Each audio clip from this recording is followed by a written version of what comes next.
un petit peu ce qu'il y a dans les textes internationaux relatifs entre guillemets à l'éthique de l'intelligence artificielle et essayer d'émettre quelques critiques vis-à-vis de ces textes. Bien, alors je vais commencer par une phrase que l'on pourrait lire ici ou là et qu'on va essayer de démonter. Des véhicules autonomes conduits par des intelligences artificielles sont éthiques parce qu'un contrôle humain s'exerce à tout moment.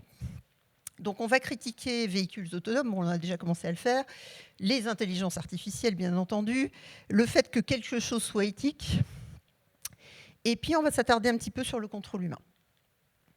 Alors, donc je vais insister beaucoup sur la terminologie, donc les mots que l'on emploie pour parler de ces systèmes numériques. Alors d'abord, autonomie. Donc Raja l'a déjà évoqué tout à l'heure.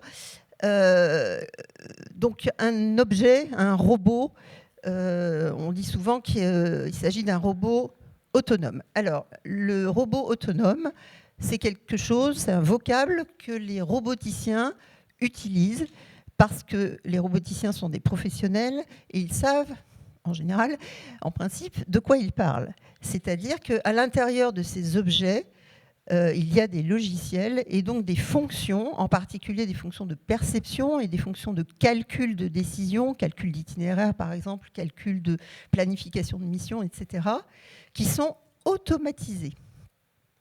Et d'ailleurs, le regretté Jean-Paul Lomont disait « Une machine autonome est une machine automatique dans son milieu ». C'est bien une machine automatique, automatisée. Ce qui est tout à fait différent de l'autonomie d'un être vivant en général, et en particulier de l'être humain, qui est un terme philosophique, qui est la faculté d'un être vivant, en particulier d'un être humain, de décider pour lui-même, de se fixer ses propres règles, etc. Ce que ne fait pas une machine, bien entendu. Une machine est programmée. Alors ensuite, nous avons il y a beaucoup de points là qui sont apparus. Je ne sais pas pourquoi. Nous avons le terme intelligent. Donc une intelligence artificielle. Donc encore une fois, il faut le répéter. L'intelligence artificielle, c'est une discipline scientifique. Remplacer l'expression intelligence artificielle par mathématiques, ça ne tient plus. Vous ne dites pas une mathématique fait ceci ou cela. D'accord ? Bien. Donc encore moins des intelligences artificielles, qui seraient des entités intelligentes qui se promèneraient comme ça et qui seraient artificielles. Non. Je suis désolée pour le formatage, ça a été complètement transformé, c'est un peu dommage. Prendre des décisions. Une machine ne prend pas des décisions, une machine fait des calculs. Bien. Apprendre, je ne vais pas insister là-dessus puisque Raja a largement abordé le sujet tout à l'heure. Donc, et vous avez pu voir à travers son exposé que l'apprentissage machine, donc, c'est quelque chose qui est largement basé sur les mathématiques et en particulier sur les probabilités et le calcul statistique. Ce qui a probablement, puisqu'on ne sait pas très bien quels sont les mécanismes d'apprentissage chez les êtres vivants et en particulier chez les humains, ce qui est probablement assez loin des mécanismes d'apprentissage humains ou animaux d'ailleurs. Et enfin, je vais juste mentionner le verbe déléguer, puisqu'on entend parfois parler, à propos des véhicules à conduite automatisée, de délégation de conduite. C'est d'ailleurs employé dans les textes, certains textes officiels. Or, le fait de déléguer quelque chose, c'est employé dans le cas d'organisation humaine. Une organisation humaine délègue des tâches, par exemple, à une autre organisation humaine. Donc, un humain va déléguer quelque chose à un autre être humain. Et ce faisant, va aussi lui déléguer des responsabilités de réalisation de la tâche. Ce qui ne se produit pas, bien sûr, pour une machine. On va affecter des tâches à une machine, mais en aucun cas, on ne va déléguer de la responsabilité à la machine.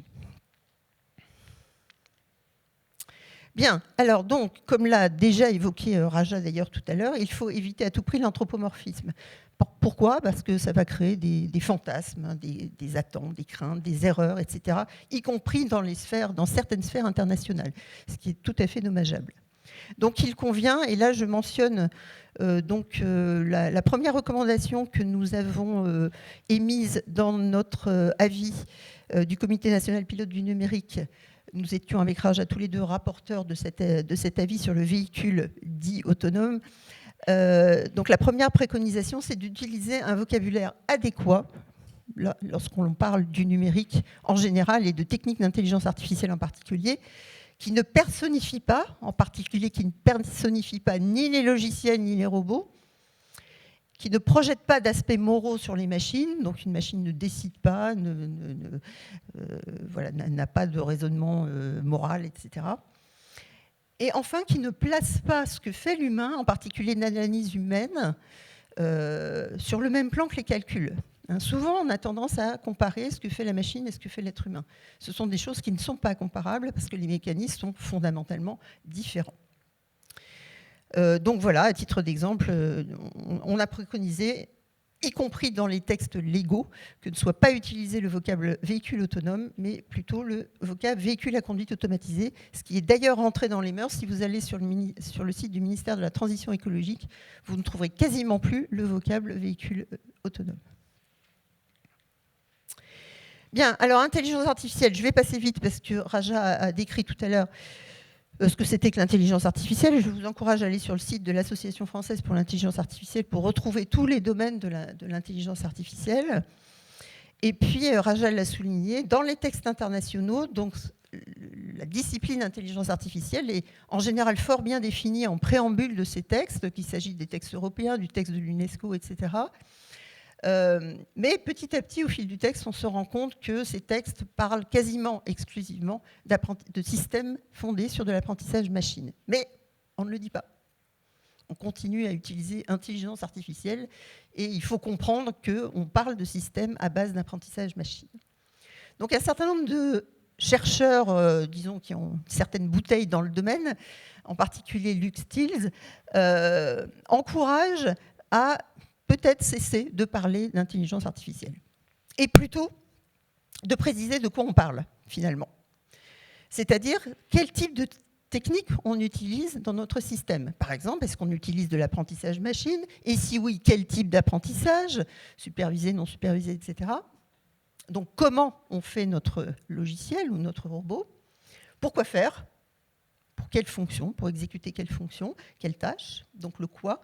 Et puis, dans quel environnement on va utiliser ce logiciel? Dans quel contexte?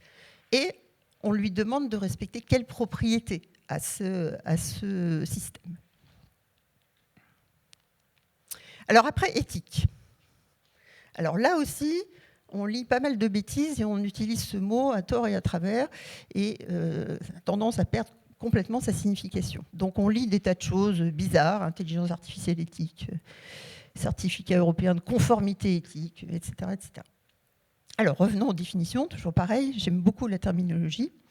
Donc si l'on va voir le dictionnaire de l'Académie française, donc il y a éthique en tant que nom et en tant qu'adjectif. Donc en tant que nom, le premier sens, et le sens dans lequel on va l'utiliser ici, c'est une réflexion relative aux conduites humaines et aux valeurs qui les fondent. Bien, donc dès lors qu'on parle d'éthique, il s'agit de réfléchir et de débattre. Et c'est toujours en mouvement. C'est-à-dire qu'on ne réfléchit pas à un moment donné, puis hop, c'est terminé. Non, ça doit accompagner donc le développement du produit, même s'interroger sur son existence même. On verra tout à l'heure. Et puis il y a l'adjectif. Alors maintenant, tout est éthique aujourd'hui, le café, les voyages, les logiciels, tout est éthique. Ça n'a aucun sens en français. Un objet, une personne ne peut pas être éthique. Parce que l'éthique, en tant qu'adjectif, veut uniquement dire en français qui a rapport aux conduites humaines et aux valeurs qui les fondent. Donc ainsi, un objet, une machine, un logiciel, une personne, etc. ne peut pas être éthique. Ça voudrait dire un système de reconnaissance faciale qui a rapport aux conduites humaines, aux valeurs qui les fondent, ça ne veut rien dire. Alors d'où ça vient ça? C'est une mauvaise traduction de l'anglais, encore une. Voilà. Parce qu'en anglais, en fait, cet adjectif a 3 sens. Donc les 2 premiers sens correspondent au sens français, grosso modo. Mais il y en a un troisième qui est un sens de conformité. Et on n'a pas ça en français. Éthique ne peut pas dire conforme en français. D'accord ? Donc, conformité à des standards de conduite. Or, la conformité à des standards, des législations, des normes, des lois, enfin tout ce que vous voulez, ne relève pas justement de l'éthique. D'accord ? Ça relève de la conformité aux normes. encore une fois, et j'insiste, l'éthique, c'est une réflexion. Il ne s'agit pas d'être conforme. Et justement, cette réflexion en général a à faire avec des dilemmes, c'est-à-dire des situations où on a des valeurs en tension, donc qui, in fine, ne vont pas toutes pouvoir être satisfaites. Donc il y a des valeurs que l'on va être amené à trahir dans des situations de dilemme. Et justement, c'est une situation où une décision, ou toute décision d'ailleurs, ne sera pas conforme, justement. Donc voilà, c'est un peu l'inverse de ce qu'on dit en anglais.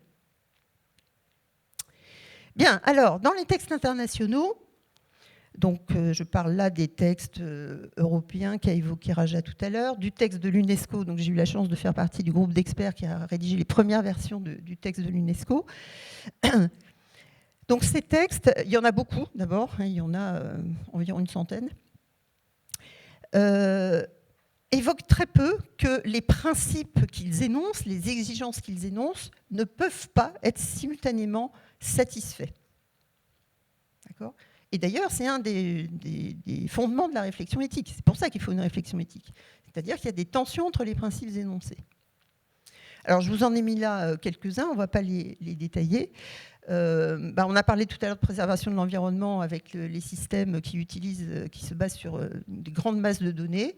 Bien, si on veut un système très précis, il faudra énormément de données pour justement être très, très, très précis dans la reconnaissance faciale, par exemple. Bien, c'est à mettre en regard d'une part la protection de la vie privée, si je parle de reconnaissance faciale, et puis d'autre part, de manière générale, la préservation de l'environnement, puisque plus on a de données, plus évidemment il faut les stocker quelque part, et plus ça consomme de l'énergie, et ça émet de la chaleur. Bien. Alors, dans ces textes, il y a aussi des paradoxes. Puisqu'on peut lire dans ces textes que, de manière générale, les systèmes dits d'intelligence artificielle doivent respecter des principes, et puis un petit peu plus loin, on lit que ces systèmes d'intelligence artificielle constituent une menace pour ces mêmes principes, ou qui sont conçus pour satisfaire un objectif qu'ils contribuent à menacer. On vient d'en avoir un exemple là avec le traitement de l'eau ou la tonte de l'herbe, etc.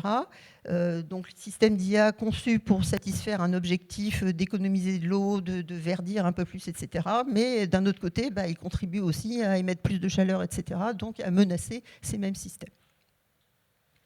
Donc on prend de nouveau ici l'exemple du véhicule à conduite automatisée et on s'est attaché dans notre avis au Comité national pilote d'éthique numérique à interroger les motivations de ce véhicule à conduite automatisée.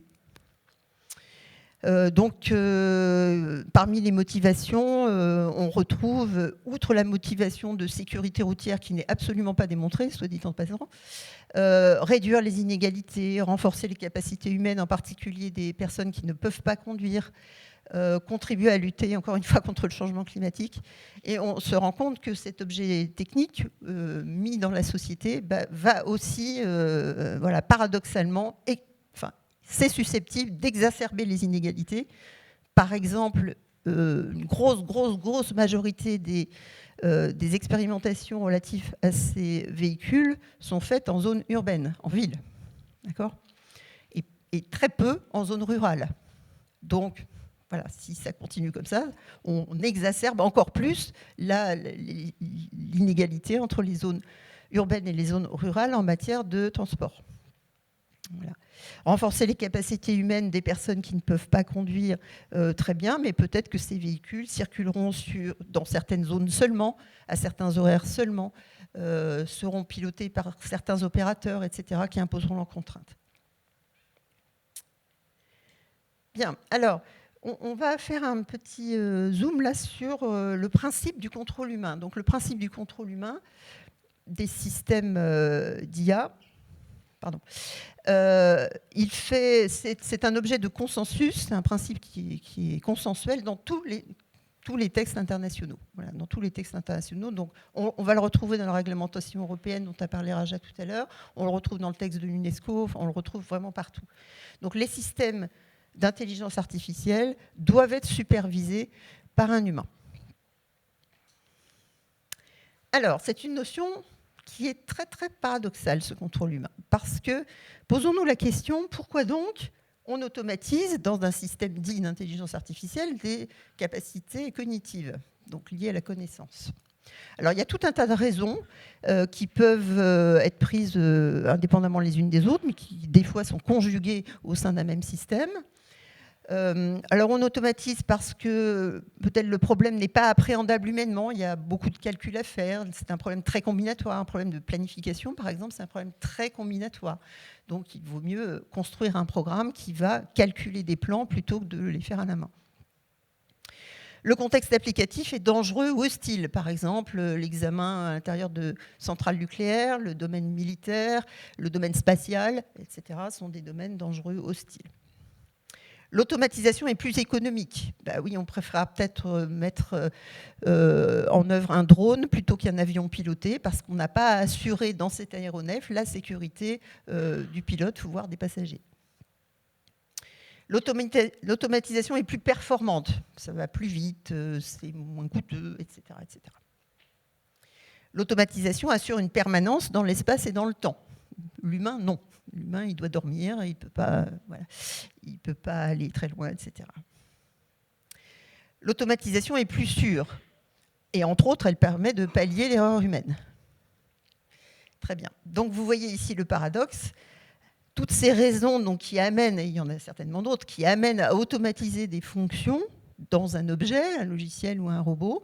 Et en regard, donc, les textes demandent qu'il y ait un contrôle humain des fonctions automatisées. Ensuite, c'est une notion qui est plurielle. Donc on peut lire dans les divers textes, donc je vous ai mis les textes européens, le futur règlement européen relatif à l'intelligence artificielle, et je vous ai mis le texte de recommandation de l'UNESCO. Donc on peut lire dans ces textes et dans d'autres différents vocables s'appliquant au contrôle humain. Donc garantie humaine, c'est un terme que je n'aime pas beaucoup parce que ça voudrait dire que, ça semble dire qu'à partir du moment où l'humain est là, alors là tout est garanti. Ah non. Validation humaine, attribution à l'humain de la capacité de décision finale, supervision humaine, possibilité de correction et d'arrêt par l'humain, reprise en main, etc. Alors là aussi, il y a quand même beaucoup de remarques à faire, c'est-à-dire que les textes ne vont pas au-delà de ces termes finalement. Et en particulier, ils ne se posent pas la question du facteur humain, qui est un domaine en soi. D'ailleurs, à Bordeaux, on connaît bien ça, puisqu'il y a un établissement qui est spécialisé là-dedans, en enseignement supérieur et en recherche. Donc, il faut se poser la question, qui est cet être humain dont on réclame le contrôle ? Quelles sont ses compétences, par exemple ? D'accord ? Est-ce qu'il va savoir de quoi est constitué le logiciel ou le robot, comment il fonctionne, ce qu'il fait, ce qu'il ne fait pas ? Comment il va exercer ce contrôle ?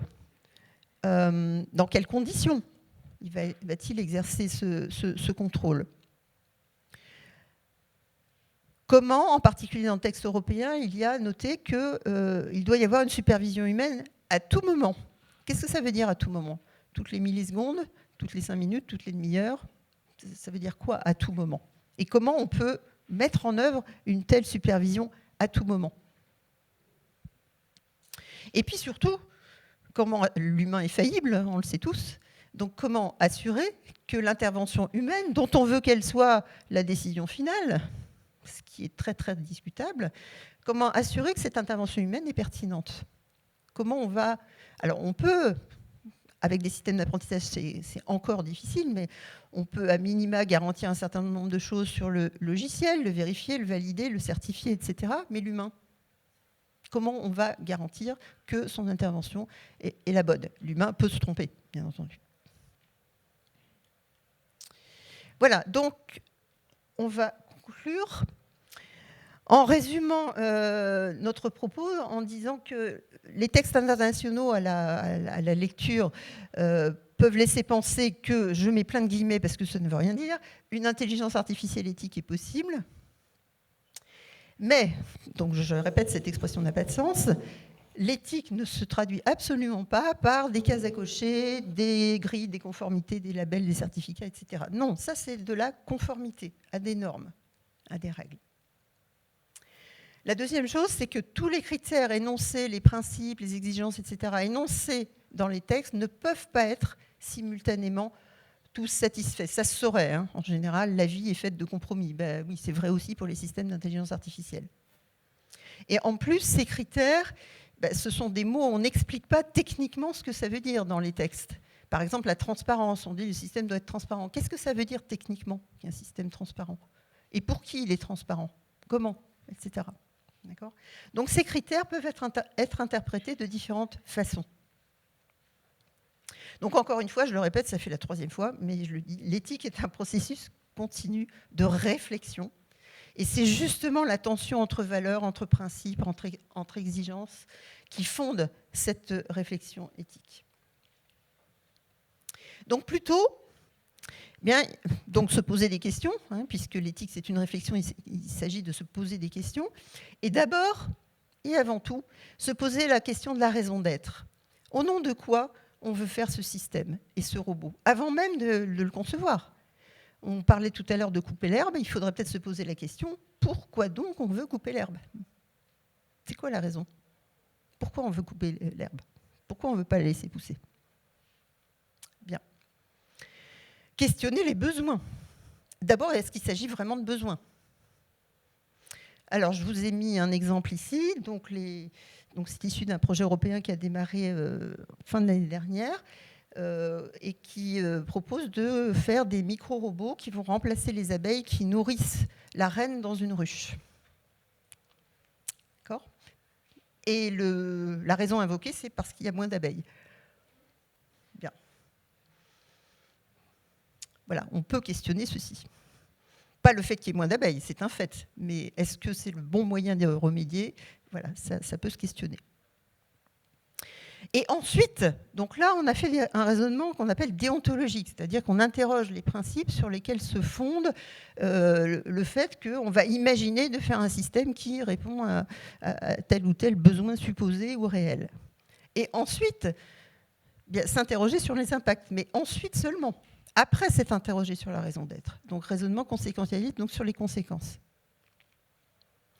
Et puis, donc une fois qu'on va mettre le système en réflexion et en recherche, en conception, eh bien, il va falloir le programmer, ce système. Et comme l'a évoqué Raja tout à l'heure, il y a des biais et d'autres choses qui vont se nicher partout dans les algorithmes. Partout là où on fait des choix. Et des choix, il y en a absolument partout. Et ces choix vont dépendre évidemment du concepteur. Donc il y a des choix d'architecture, des choix de paramètres, des choix de seuil, etc. Pourquoi on choisit 0,8 plutôt que 0,81 ? Pourquoi ? Et donc accompagner systématiquement une recherche, un projet industriel d'une véritable réflexion éthique, encore une fois, et imposer, si possible, une discussion éthique dans les articles scientifiques, ce qui est assez peu le cas à l'heure actuelle. Voilà, donc je vous laisse avec quelques lectures utiles, je fais un peu de pub. Voilà, donc puisqu'on parle ici de robotique, donc je vous ai mis un document qui est ancien maintenant, qui date de 2014, mais qui est toujours d'actualité dans son contenu.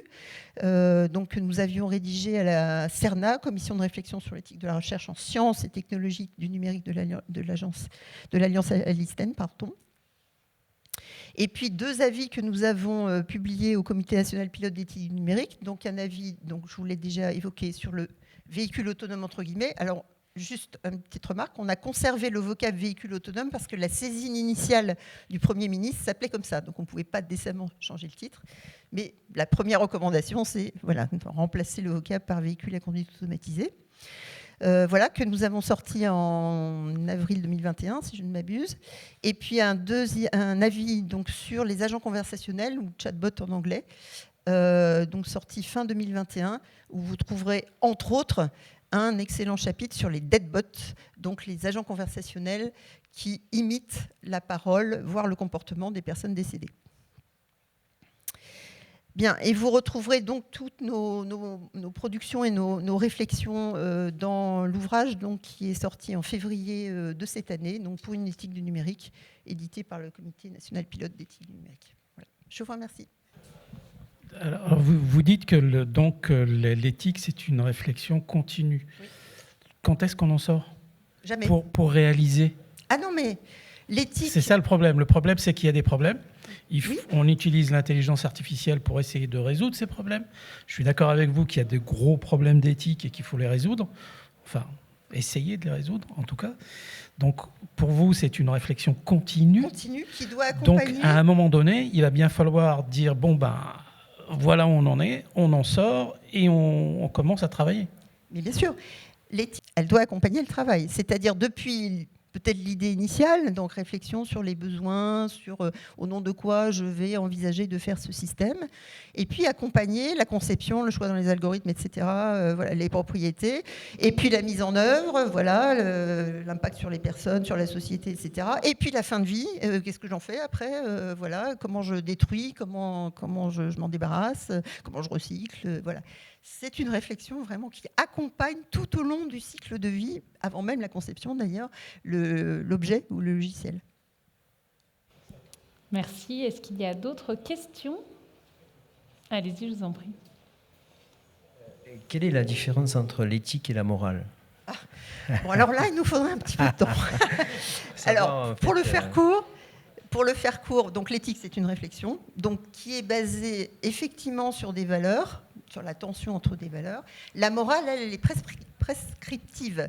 La morale va définir, par exemple, à partir d'une religion ou d'une société en particulier, ce qui est bien et ce qui est mal. L'éthique, elle, au bout de la délibération, va recommander ce qui est juste. Non pas ce qui est bien et ce qui est mal, mais ce qui est juste, ici et maintenant, dans telle situation donnée. Donc l'éthique est toujours en contexte. Voilà, en 2 phrases, la différence. Beau travail, en 2 phrases, c'est pas facile. D'autres questions peut-être ? Oui, madame, votre précision sémantique me paraît très intéressante. Néanmoins, n'intervenez-vous pas un peu trop tard dans le débat ? Pourquoi n'êtes-vous pas intervenu plus tôt, dès que sont apparus ces sujets d'intelligence artificielle, d'éthique ? Pourquoi l'intervention de quelqu'un qui est capable de préciser le substantif n'est-il pas intervenu ? Vous savez, la science, ce qu'on en dit, surtout avec le numérique, ce qu'en disent les journalistes, ce qu'en dit le grand public, ce qu'en disent les réseaux sociaux numériques, etc., ça va très vite. Et à partir du moment où un vocable est entré dans les mœurs, par exemple le véhicule autonome, c'est très difficile de revenir en arrière. Voilà. Donc on peut dire, au moins dans les textes législatifs, au moins dans la communication officielle, voilà, on préconise, et puis nous, entre scientifiques, on préconise d'utiliser le vocable véhicule à conduite automatisée, par exemple. Mais après, le coup est parti, je dirais. Donc on ne peut plus... voilà. Et anticiper ça, c'est extrêmement difficile. Bien sûr, avant que le terme soit utilisé, on peut difficilement l'anticiper. Mais de venir immédiatement, dès qu'apparaît, en disant attention, il faut être aux aguets. Il y a une distorsion du sens là. Oui. Bon, en pratique, c'est certainement un petit peu difficile. Non, je ne vais pas poser une question, je vais contribuer à la réponse. Dès le début de l'intelligence artificielle, il y a des gens qui ont dit attention, le terme intelligence, etc. Je veux dire, cette réflexion et les réactions sont aussi anciennes que la discipline. Mais c'est le pot de fer contre le pot de terre, si vous voulez. Parce qu'il y a des intérêts évidemment énormes dans le fait d'avoir un discours très positif. Et puis, les scientifiques eux-mêmes ne sont pas toujours conscients du problème. Les scientifiques eux-mêmes contribuent à diffuser une terminologie qui n'est pas bonne parce qu'ils sont enthousiastes, parce qu'ils promettent la Lune, parce que c'est la seule manière d'obtenir des financements. Maintenant, il faut aller un peu plus loin que la Lune d'ailleurs, parce que ça, voilà. Donc, il y a, disons, une situation assez complexe socialement parlant autour de l'utilisation des terminologies.